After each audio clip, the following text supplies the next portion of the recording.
Hi, and thank you for joining us this week for ConnectStrat's Ask a Strategic Coach webinar. I apologize because I didn't record the very beginning, so I'm doing a little quick re-record to set the stage. I captured everything that our guest speaker had to share and all the way through the end, but I missed the opening. So I just want to introduce ourselves. We are ConnectStrat, and I want to introduce the coaches. I'm Jamison West. I'm a strategic coach and EOS implementer with ConnectStrat. Also joining us from a ConnectStrat team today are Brett Jaffe, Jason Knight, and Fred Gengin, all also ConnectStrat strategic coaches, all EOS implementers, and with various other accolades, life and legacy planning, strategic planning, DISC, Colby certifications, and the like. We do a lot of work. If you'd like to talk with us, please connectstrat.com. Today, our guest speaker is Trevor Shakiba. You will, by watching this webinar, get a tremendous amount of information around kind of markets, where we're at, how to invest, how to build wealth. He was previously with Ameriprise, broke out on his own, and is doing his own thing now, building some investments. So please take a look, have a listen, and feel free to contact. I will share his contact information at the end of the webinar. Thanks much. Because there are fears that COVID is going to have a second wave. And remember, the market hates uncertainty more than anything, even bad news, because it cannot price that in. And so that's how you begin to see opportunities. So let me do a quick recap. This, again, going back to the craziness of it, just to give you some perspective, we experienced the quickest correction ever. And a correction is defined by a 10% pullback or more in I believe it was 6 days. So in 6 days, starting February 12th, the Dow was at 29,500. Everything's bouncing along. 6 days later, we're down 10%. Approximately 30 or 35 days later, we're down to 18,000 on the Dow. That's historic. So even 0809, it took a year and a half for the Dow to be at 14,000 in October of 09, actually October of 07, March of 09, the Dow's at 6,600. So it was a deeper pullback so far, but the time frame is what makes this unprecedented. So really the question is, and I put this together a few weeks ago, so you can already see some of this is out of date, but the question, in my opinion, is when does demand return? 3 weeks ago, no one had any idea, but we started to see green shoots as far as travel, people getting in their cars, airlines, etc. And we've also seen the concerns and fear dissipate related to COVID. So I do think this is going to be a once-in-a-generation opportunity. I do not know if we're going to test the bottom again. I suspect we will not. That's just my opinion. I think we will look back on this much like March of 09. It's almost unbelievable to think the Dow was at 6,600 back then. I think we'll look back, especially for individual companies, for certain individual companies, and it will boggle our mind that they were cut in half. Whether that's energy companies, but I think this will be an unbelievable opportunity.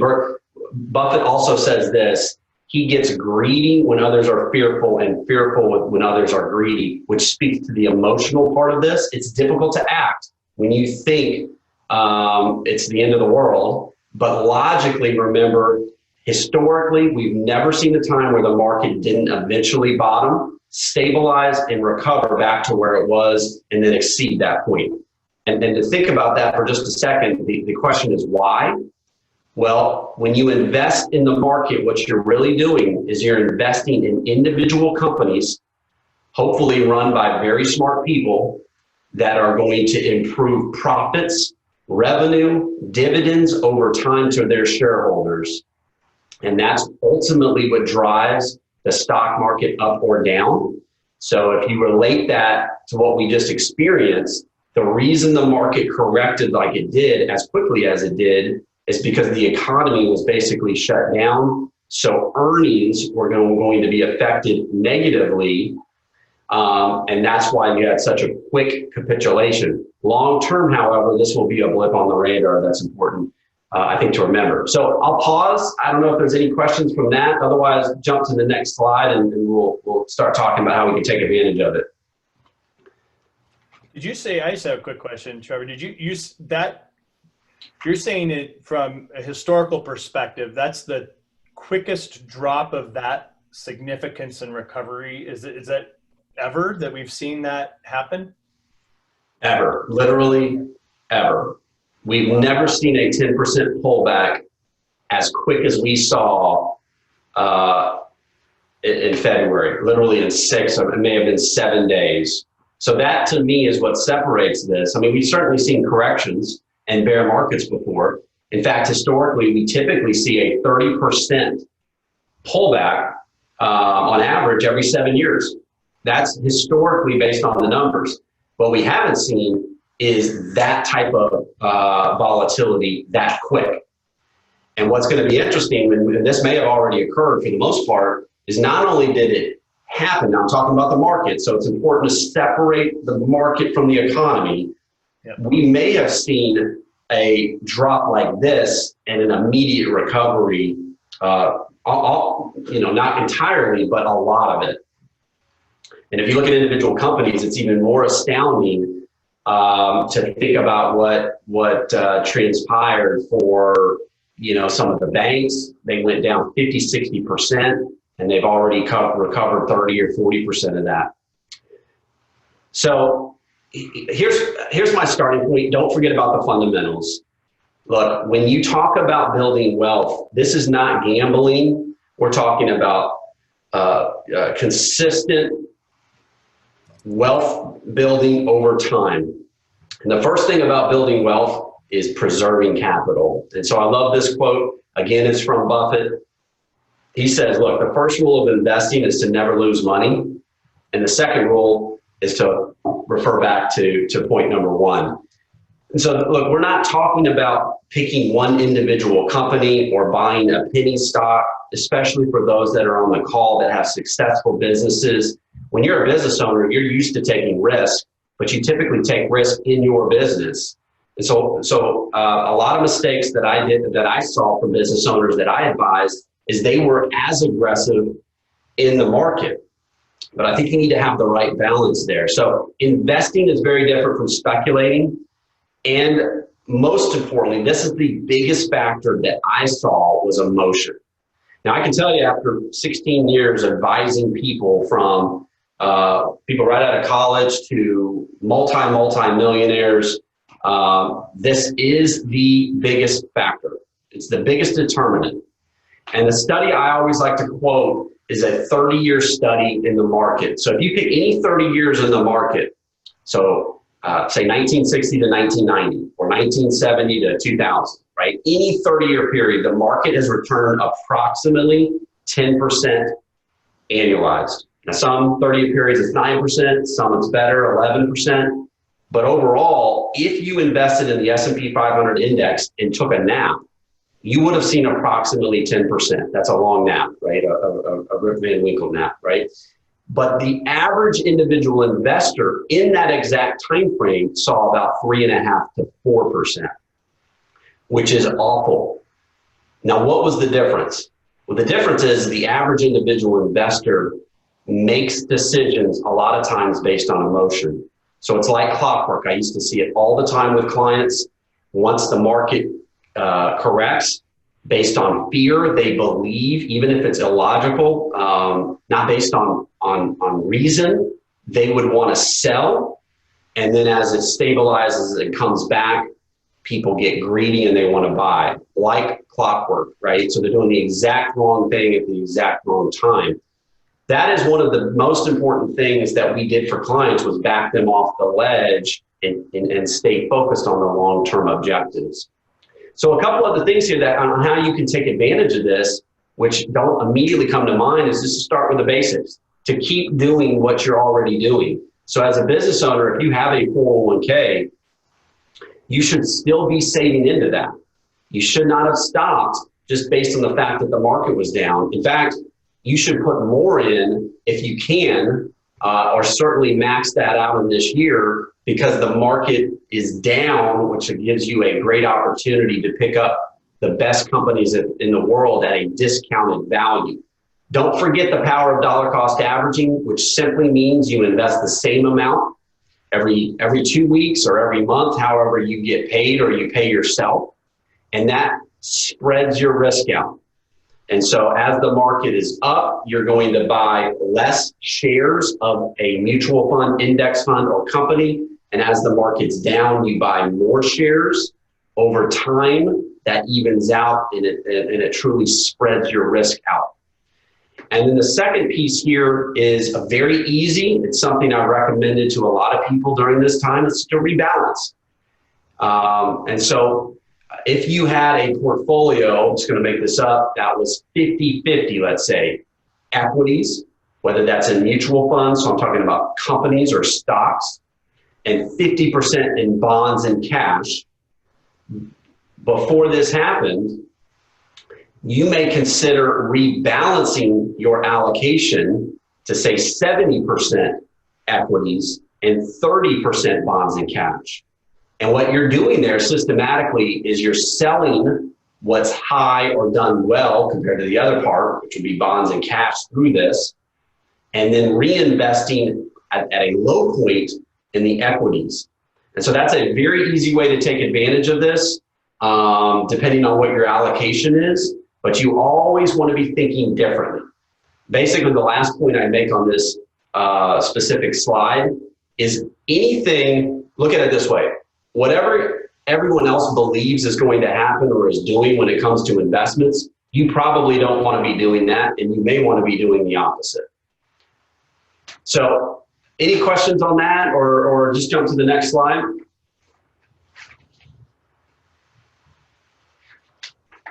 Great. So let's talk about how you put your cash to work. I've gotten a lot of questions on this, how you should deploy it. And the first thing I want to just point out here is that this is not your cash reserve. So everyone needs to have a very good cash reserve, especially business owners right now. The future is still somewhat uncertain. We know your business is better than I do. For some of my business owners, we used to advise 1 year's worth of not only business liquidity, but also to have another year's worth of reserves in their personal. I think that depends. The general rule of thumb is 3 to 6 months of expenses. But whatever that is, that stays there. That stays liquid. You're not going to dip into that. What I'm talking about is additional cash above that. And so a couple things you can do here. Number one, you can take the guessing or the timing out of it and, again, go back to dollar cost averaging. So if you have $1 million, instead of trying to time if the market's bottomed or not, you simply say, hey, I'm investing $50,000 a month. And every month, whether the market's up or down, $50,000 is going in, or maybe it's more. I've done it quarterly before with clients, right? And so that way, if the market hasn't bottomed, you're going to be able to see that valuation. And if it has, no problem. You just continue to save in and you take the guessing game out of it. The bottom line when it comes to timing the market is you're not going to get it right. And that's really important to know. No one is going to be able to time it, because remember, you have to get two things right. Not only when to get out, but also when to get back in. And there's not a magic bell that goes off that tells everyone, hey, now's the market's bottom, it's time to get back in. Think about the bottom that we just occurred in March. No one would have predicted that, because the bottom is the worst. It's the worst news across the board. It's the most fear, it's the most emotion, and the next day it's just a little bit, it's just that much better. So the other thing I would say that I think you can consider is you could also strategically place cash. You could dollar cost average, but then let's say we see another 10% pullback down from here, then you would go ahead and take another 100,000, 250,000 and put it in. And so I've done that with clients too, where whatever, they sell their business, they have $5 million. You know, we're not going to play the guessing game. We invest $2 million right off the bat. Then we're going to dollar cost average a certain amount every month or every quarter. And if the market goes down from here, another 10, 15, 20%. We come off that and we strategically dollar cost average down. Now, the one thing I want to mention here is if it's after-tax dollars, you need to pay attention to liquidity and you need to pay attention to taxes. And so what I mean by that is that you don't want to take money that's after tax and buy a bunch of companies and start becoming a day trader, because if you do that, every time you buy and sell, you will create a taxable consequence. And if it's short term, that gain will be ordinary income and pass through to you. If it's over a year, it will be capital gains, but that's really not how you want to invest there anyways. And then pay attention to liquidity. So what I mean by that is, do you have enough liquidity in the worst case scenario? So if you were to invest in something that's not liquid, you're going to be okay. Now, if you must buy individual names, which I typically don't advocate for unless it's a fund account, especially in times of extreme volatility, right now you need to pay attention, pay close attention to the company's financial strength, balance sheet, their liquidity. Certainly we're in a different world, how we're doing this right now. What is their virtual presence? What I like to do is to think out as well. And so as soon as this COVID stuff hit, how are things going to change? And based on, if you go back, I challenge everyone to look at this, go look at where Zoom was at the beginning of this year, where it's at now from a stock perspective. It's more than double.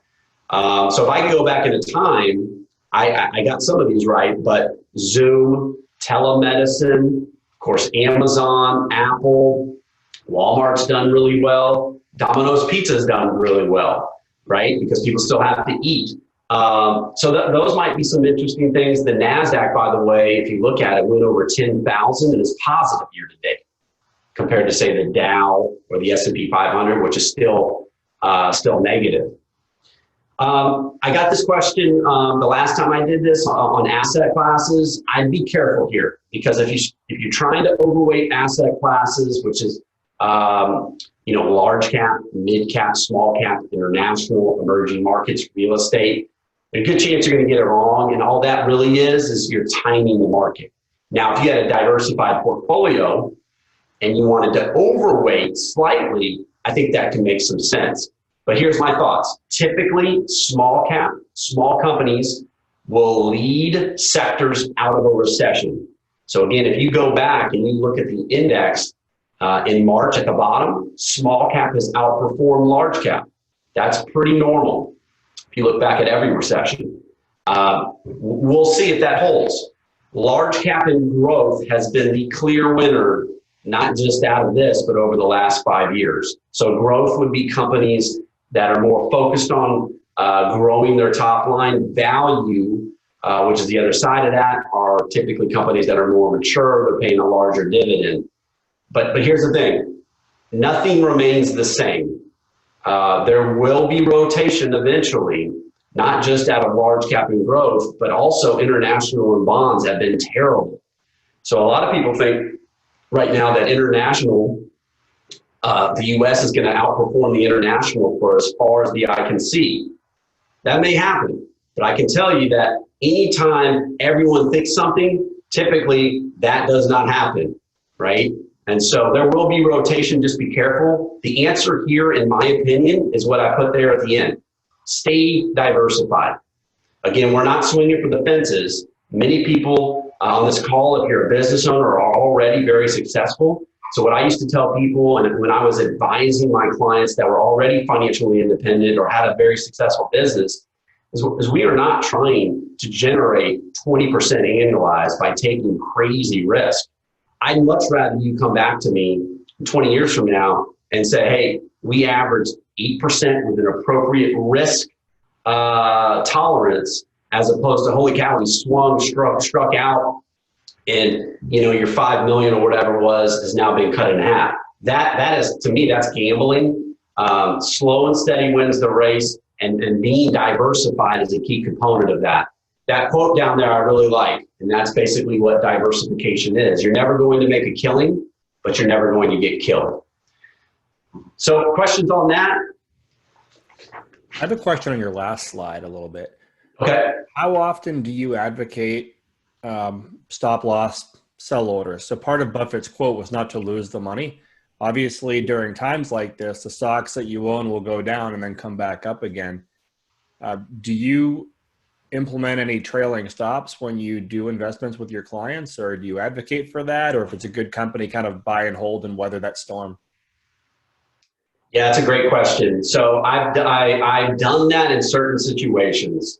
So a couple things. Number one, let me quote Buffett again. When he was asked what is his favorite time frame to own a company, his answer was forever.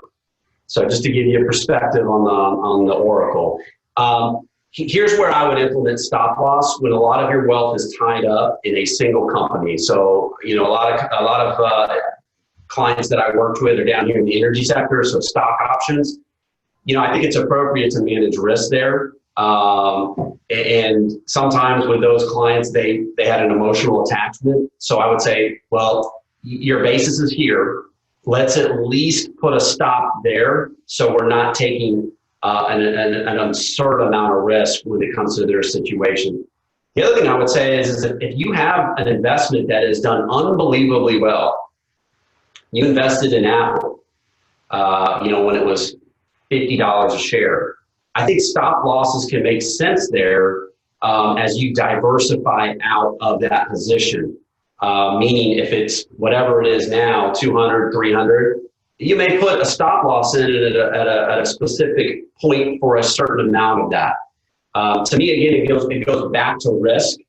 But I think for the most part, I wouldn't put stop losses in, because what you're doing is if there's a move, it could get you out of that company and then you miss the resulting recovery.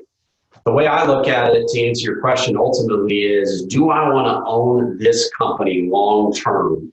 And if I do, I'm okay with short term ups and downs and volatility based on what I know about it and believe where they're going to head. Thank you. Yeah. So next slide is real estate. I've gotten a lot of questions about this. This is the space that I'm in now, specifically apartments and multifamily. I could talk for hours about this space and why I like it so much. But I think in real estate, it depends on which sector. And we've seen this like you wouldn't believe coming out of COVID, or still in it, really. Look at hospitality. You look at retail. Those have been absolutely destroyed, especially hospitality. I think it's improved significantly, but a month ago, the average occupancy in hotels was something like 10%. So you can imagine being in that investment or being an owner right now, what that would feel like, right? With that being said, residential and multifamily have done unbelievably well. And so if you think about that logically, why? Well, people will always need a place to live. Both individual apartment complexes that we own and are invested in are 100% occupied right now. And I think the reason for that is because, people are not, when there's fear and emotion, people start to downsize, people sit on their wallets, there's inactivity. The thing I like about it is I don't think when it comes to residential and multifamily, you have as much risk as far as being disrupted from a technological standpoint. I think people are always going to need a place to live. The thing I would say here also to everyone that's listening, scale matters. So if you're doing a duplex or a fourplex or a single family home, I'm not a fan of those, because if you have vacancy for even a month, maybe 2 months, or your duplex one side isn't rented out, you're in the red. As opposed to a 100 unit or a 200 unit apartment complex, I can have 8%, 10%, even 12% vacancy, and I'm still profitable and cash flowing. So I look at cash flow. Location is critical. I like certain emerging metro areas. I'm in Houston, but I don't invest there. I'm actually looking at Tulsa and Northwest Arkansas, which may sound a little strange, but look at the numbers. The amount of growth that they're seeing there is phenomenal. And then when it comes to whether it's single family, really anything, hospitality, retail, your management may be the most important factor.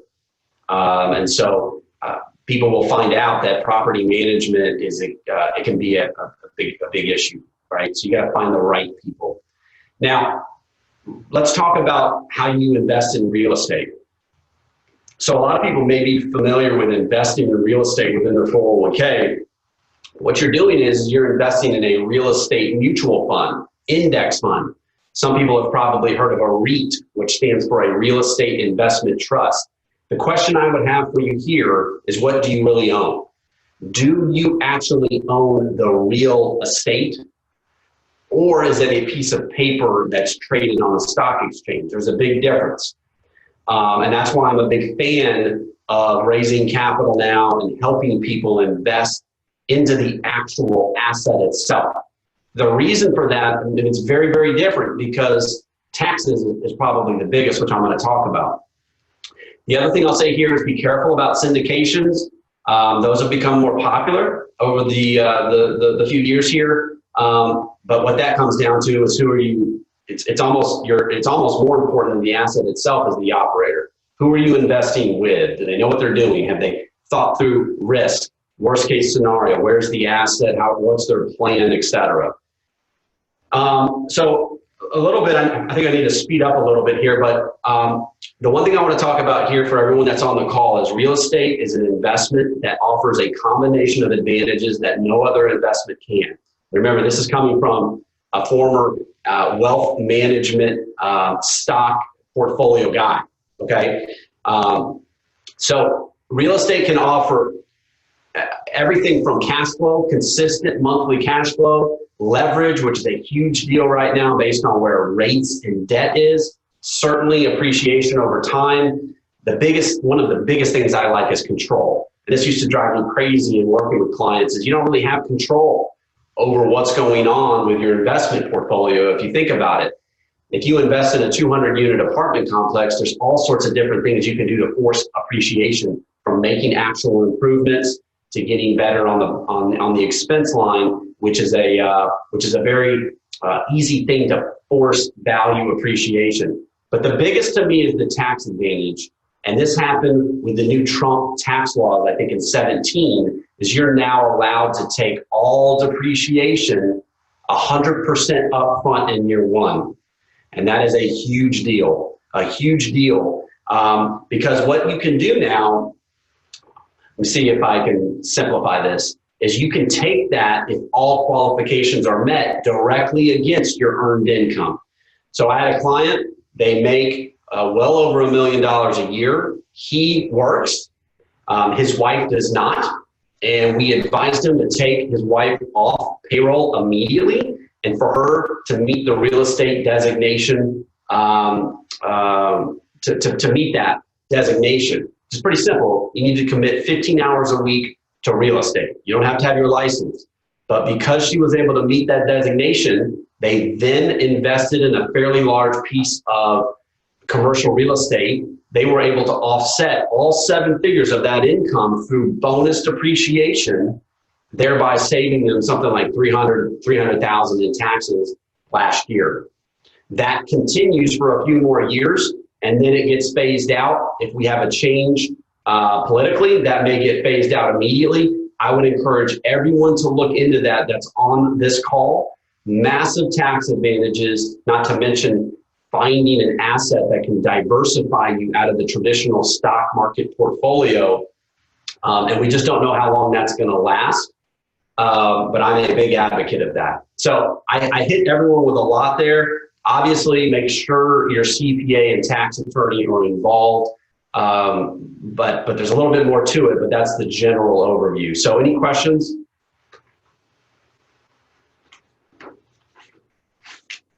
Great. So I'm going to speed up. I heard a lot about this probably a couple months ago, and that was the energy sector. If you remember, we saw some unprecedented things happen to futures contracts where it actually went negative.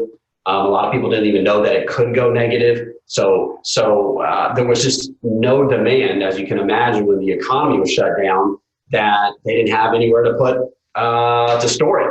And so they were actually paying people to store. And it was just a crazy time. My advice here is now, again, is not the time to speculate. Do not invest in leverage exchange traded funds, which is what the ETF stands for. There's funds out there that will go 2x, 3x, allegedly, and are tied back to crude oil. Doesn't work exactly like that. You can get into a lot of trouble by speculating. What I am a fan of in the energy sector is buying or investing in great companies that you know are going to be here, that have been hit very, very hard, that still are paying dividends. And so in essence, you get paid to wait. So a good example might be Chevron, BP, Exxon. Dividend yields at the bottom were close to 12, 13% in some cases. You literally could have just owned that company and seen 8, 9, 10% through the dividend and waited for the stock price to eventually return. I think that's a great strategy as long as you're patient. Again, my question here is demand. When will demand return? Is it going to be a V-shaped recovery? Is it going to be a U? We really don't know. No one does. Certainly with COVID, who knows? Is that going to make another appearance? What we do know is that eventually this is going to pass, and people are going to start flying again and driving if they already have it. So that's my 2 cents on energy. I do think there's some significant opportunity there in those companies. Some of it's already happened, and some companies that aren't even really connected to the price of oil have been hurt significantly as well. A good example might be Phillips 66, which is more on the refining side, but they still were absolutely penalized. I think it went from 120 down to something like $45. It's now back at 80 or 85. So you can see the type of opportunity that was there and still might be there. So I'll pause again for questions, and then I'll wrap up here on what I think is maybe the most important slide in the deck.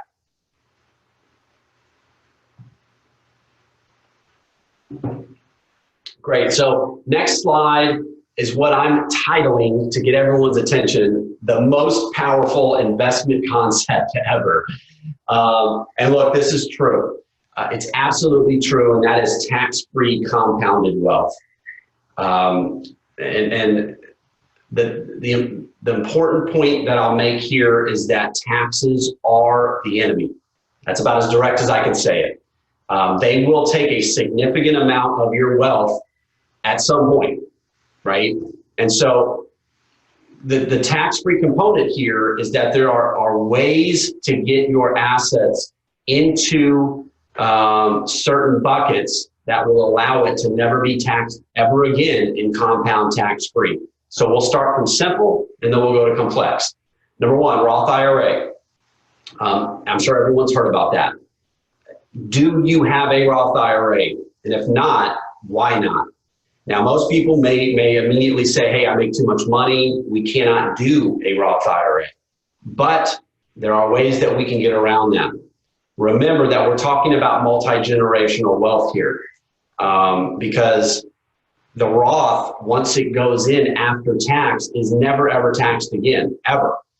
So that's the type of opportunity. If you do some quick math, you can see how this would compound, not just over 10, 20, 50 years, but what about 100 years? So one of the easiest strategies for business owners to do is to put your kids on the payroll. It's a tax benefit for the business owner, and you can pay them. You need to get the CPA involved here, but you can pay them up to, I think it's 12 or 14,000 in this year. Double check me on that. But you can immediately pay them if they meet those qualifications. It has to be reasonable and all that stuff. And one of the things you could do is max fund a Roth IRA for them each year. And do that over the next 18 years at 8%. It would boggle your mind how much they would have, let's say at 18 or 22 or whenever you stop doing it. If you were able to convince them to take it over at 22, they would have an astronomical amount, something like $6 million in a tax-free position by the time they got to 60 at retirement. The other thing you can do is you can fund a 529. And remember, 529s are education specific, but you can use that for secondary education now. Doesn't have to just be for college. So I would recommend everybody do that for their kids. Again, involve the CPA. Now, there's lots of opportunity when it comes to converting money into a tax-free position. So let me try to set this up as best I can. A lot of people will have a lower taxable income in 2020 because it hasn't been a good year because of COVID. And so because your taxable income is going to be less, this would be a fantastic year to convert money from a traditional IRA or your 401k if you can access it and have that ability. So you're going from a pre-tax position, converting it to an after-tax or tax-free position. Now, of course, you have to pay taxes on those dollars, but what better year to do it than in a year when you're in a lower tax bracket because you have less taxable income. And remember, don't forget, we're in a very, very favorable tax position still. Tax rates are some of the lowest they've been historically. Don't forget, wasn't that long ago, I think it was in Reagan's administration where the highest tax bracket was 50%. And I can make a pretty compelling case based on what we're doing and the deficit that taxes are probably going to be higher in the future, not lower.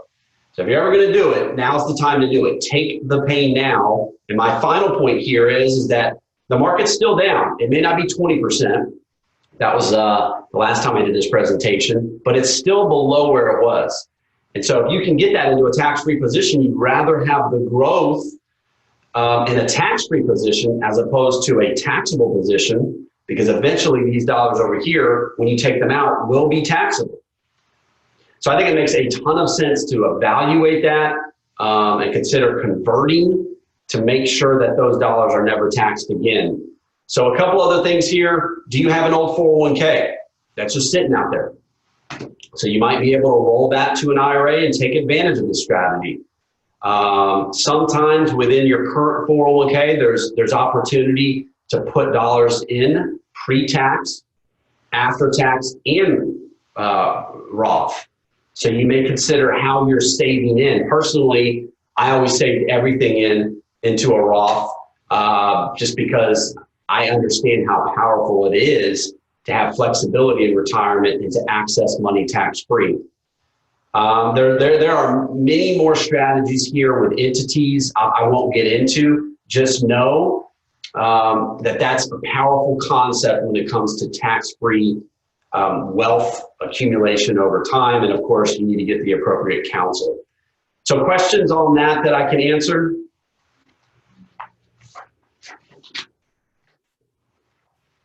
Trevor, can you just clarify what you mean by entities? So, yeah, and Jason, you may comment here, but in our last call, we talked a little bit about setting up a trust or having a trust already set up, different types of LLCs where if you're going to sell, you can convert those distributions or convert that into a tax-free bucket and then start to take those dividends completely tax-free moving forward. That's a very general overview. That's what I meant by entities and advanced strategies. I don't know if you have anything, Jason. No, you answered it. That's really the discussion. It can get pretty complicated, but it's one of those things. Sitting down and developing a strategy makes sense, certainly at that point. Yeah. So I threw a lot at everyone there. I'd love to answer questions, open it up. While we do that, I would just go to the last page if you could real quick. That has my information for everyone. I guess just regard half of the screen. But there is my website, email, and cell phone. Love to talk to people more about that strategy, certainly real estate and what we're doing. You can go to ShikibaCapital.com. There's a lot more information and videos. You can see some of our current investments. And we're certainly looking to raise capital and tackle some fairly big projects here at the second half of 2020. So any other questions or thoughts that I can comment on? Yeah, I had a question. Oh, sorry, Jason, go ahead. No, I was going to ask about the projects that you are developing. And as you get into multifamily investment, are you guys typically looking at taking over a facility, a building, and maximizing the operating efficiency, or are you looking at building new? What's your strategy there? How do you typically get into that market? Yeah, so the two we've done so far have already been built and occupied, and we were able to go in and really become more efficient on our management expenses, and then we're looking to add value and drive rents. And the thing that I love about multifamily beyond the tax advantages is that it is a math calculation. So if you think about building a single family home, well, you're kind of at the mercy of the market. But when it comes to multifamily, it's based on your net operating income, your cap rate, math calculation, and that determines the value. So in our most recent project, we were able through the expenses right out of the gate to be able to increase our net operating income. And so we saw almost immediately after the first 6 months, a valuation go from 5.75 million close to 8 or 8.5 million. And that's what I love about it is there's inefficiencies in that arena, and you've got control again. And then final piece would be that tax benefit of depreciation would flow through to the owner and the investors that you can take depending on your structure, and basically have distributions and not be taxed on it. Now, the other piece is that I am looking right now, hopefully soon, at going under contract at a new build where I think there's significant opportunity based on the market and the growth. So I think it just depends on where value is and what returns are. But for those projects, we're looking for cash on cash returns of approximately 8% and total annualized returns of 20%. Because that opportunity is there. Now the downside is it will be illiquid, and so that's something that you have to evaluate, and then of course there's risk involved. Do you target opportunity zones or finding ways to creatively to maximize tax benefits during those process, the research process, or how do you determine the best? Yeah. Well, I'm looking at another project that is an opportunity zone. And for those that don't know, that's a new law that came into place that if you start a business or you're able to improve a piece of land, if you hold it for 10 years or more, all capital gain tax goes away, which is just, again, a huge incentive. Meaning, if you had $2 million capital gain and you invested into a project like this, and you hold it, not only did you invest hopefully in a great asset that pays you monthly with cash flow and is going to appreciate, but that $2 million capital gain goes away. So I'm looking at that to answer that question, but there's massive tax benefits in assets that aren't in opportunity zones, because what you would do is you would do something called a cost segregation study, which allows you to determine what you can depreciate in year one. So, depending on the asset, it used to be over a certain time, 15 or 27 and a half years. You can almost take all of it up front in year one and offset passive income or ordinary income if you meet the qualifications. That's great. So I had a question. So Trevor, you're looking, and when you do these types of investments, you're pulling in other investors and doing it are you personally doing these investments, or are you pulling people in to do those with you? It's both. So the first two we did ourselves. With the second one, there was a couple small investors, but moving forward, we're going to raise capital. I need to do it because I sold my business, and I need the tax strategy as well. But probably everyone moving forward will at least participate along with our foundation, at least 10%, if not more. So we're looking to do both and take advantage of all the things that we just talked about. And Trevor, to what level, what type of investment are you typically looking at for those projects? Yeah, that's a great question, because on this type of investment, you must be an accredited investor. And so that's defined as someone that makes, I don't have it right in front of me, but someone that makes $250,000 or more. or has $1 million net worth, not including their house. So that's number one. Those are the only folks that are allowed to participate, at least right now. And I'm probably looking at a minimum of 100,000, but we'll see.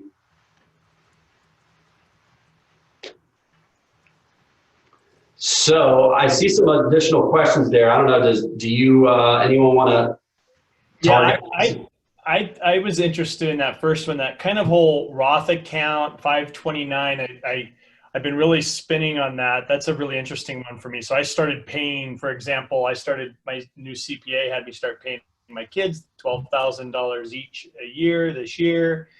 If I can't contribute to a Roth, I've traditionally put in their 529 that they, just one of them's on.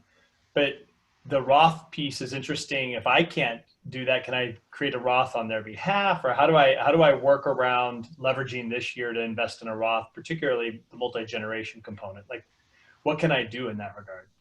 Yeah, so I'll tell you exactly what we do, right? We yes, the answer is yes, you can create a Roth for them. So we just split it right down the middle this year, because I think the maximum Roth contribution was 6. And then the rest of it went into their 529. And so that's what I'd recommend each and every year. Again, if you do the quick, I'm going to do this. In fact, we'll do it live. That's always dangerous. But if you do 6,000 a year for 18 years at 8%, they would have 225,000 at 18 in a tax-free position. And where it gets unbelievable is if you do 6,000 a year, and let's say they're responsible and they take it over eventually, or maybe you do it until they take it over. So you did it for 60 years and they did it with you. That's 7.5 million tax-free, 6,000 a year, 8%, 60 years. That's how you build multi-generational, indestructible wealth and think differently when it comes to taxes. Thank you. That's great. Yeah, and for those that make too much money, that's where I think having a CFP, having the right team, certified financial planner, CPA, estate planning attorney, there are many unique strategies that we can think through to get you a Roth IRA, as far as converting, or do you have the right 401k set up where because remember, the 401k doesn't have income limitations. So you can have a Roth 401k, and you could save then up to whatever the limit is this year, 18, 20, whatever, the 1,000. And so that's how we got around it for a lot of our business owners is, yeah, you can't do a Roth IRA unless we convert money from a pre-tax IRA to a Roth, but we could do a 401k. You could even do a combination, meaning you could do 8% pre-tax, 8% Roth. Trevor, is there any Roth-like vehicle that's related to a SEP for sole proprietors or small business owners? Yeah, I mean, you put me on the spot there a little bit. I think a SEP IRA, I don't know that you can do a Roth SEP IRA. I don't know if it's all pre-tax. There is some validity to looking at life insurance from the tax-free component. I'd say, that needs to be a specific situation, but we've done that for business owners, where what I'm talking about is there's an investment component of a life insurance. So a universal, variable universal, or indexed universal life. You could do something like that as well. But normally we don't get to that point unless there's a big life insurance need or an estate planning need, or we've maxed everything else out, right? But yeah, I just look, it's great to get that pre-tax benefit today. But what I try to advise clients on a lot is don't just think about today, because if you retire and you've got $5, $6, $7, $10 million in a taxable position, that is like a bomb that's going to go off eventually when you get to the required minimum distribution age, which is 70 plus. then you completely lose control of your taxes. And you could end up paying more in taxes depending on what value that is, because you may not need all that money. So what the IRS is saying then at 72 is, hey, we haven't gotten our tax dollars yet. And so here's a formula that's going to force you to start taking out X amount of dollars each year, and it only goes up each year. And so you don't want to be in that position either. And especially with where taxes are now, which is very favorable in my opinion. Look, if we have a change in the president, taxes are going up. I think everybody would agree with that, no matter where you come out politically.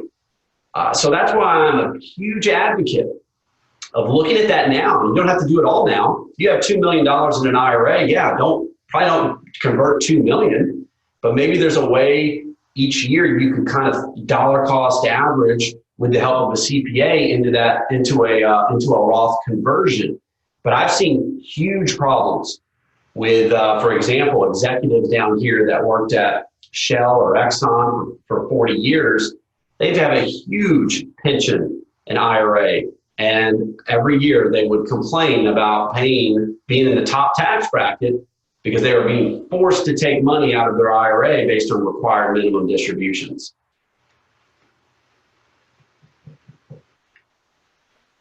Good. All right, I think we've got time for maybe one more. Yeah, you tackled a bunch of these. Is there anything on here that stands out? Yeah, let me talk a little bit about how you would choose equities, funds, indexes. And the first thing I would say is, for most people, I'm not an advocate of doing it yourself. I think you need to hire experts in that category because they will be worth their weight in gold. I think most people would agree with that, especially small business owners when it comes to legal counsel and taxes. Same thing goes for investments though, right? But the thing to pay attention to when it comes to investments, mutual funds, index funds, to me, the first thing I look at is expenses. Okay. I think owning the market through Vanguard Total Market Index or Small Cap Index is very important, because if you're paying a fund manager 1% or more and they're not delivering out performance, what is the point of that? Moreover, if you did a quick calculation and you would have gotten 9% instead of 8% over 30 years, you're talking about hundreds of thousands of dollars. So I pay really close attention to expenses. I pay really close attention to what they're actually invested in. Not all funds and indexes are created equally. If you're looking for an ETF, for example, an exchange traded fund, and you wanted it to be in the energy sector, well, look at the underlying companies they own. What's the actual strategy? What is the cost? So I think that's really important, especially in 401ks, because you're somewhat limited usually. If you're a business owner and you have the opportunity to, change or have any 401k, you want a 401k that has really good options in every asset class, some indexed, some actively managed, but ones that have shown a great track record and have a good, appropriate, competitive expense ratio. So that'd be my thoughts on that. Well, Trevor, I was just chatted with Jason directly and said I could do this all day long, but I love this. But it is, we're right at an hour. That was incredible. I learned a lot. I have about 4 emails to send out to my CPA, to my wealth manager, to my all those people with questions and meetings that are going to be coming up based on that chat. So thank you. Brett, would you mind just sharing one more time the contact information for Trevor while we wrap? And just to make sure that we wrap up the video with that. And Trevor, again, thank you very much for taking the time and joining. Left side of the screen there, Shakiba Capital. You've got an email, phone number, all that good stuff, website. And I really appreciate you taking the time. It's been very valuable. Yeah, you bet. Love to chat with anyone. Just shoot me an email or text or call me there. And one other quick thing is, I do have a newsletter I send out every couple of weeks. I try to really add value to help people think differently about building wealth. So if you'd like to be on that, shoot me an email and I can put you on that. And that also will have new opportunities for Shakiba Capital that we're about to bring to market. But really appreciate the invite, everyone. You bet. Appreciate it. Appreciate it. Thanks Thank so you. much. All right. Thank you. Good day. Thanks.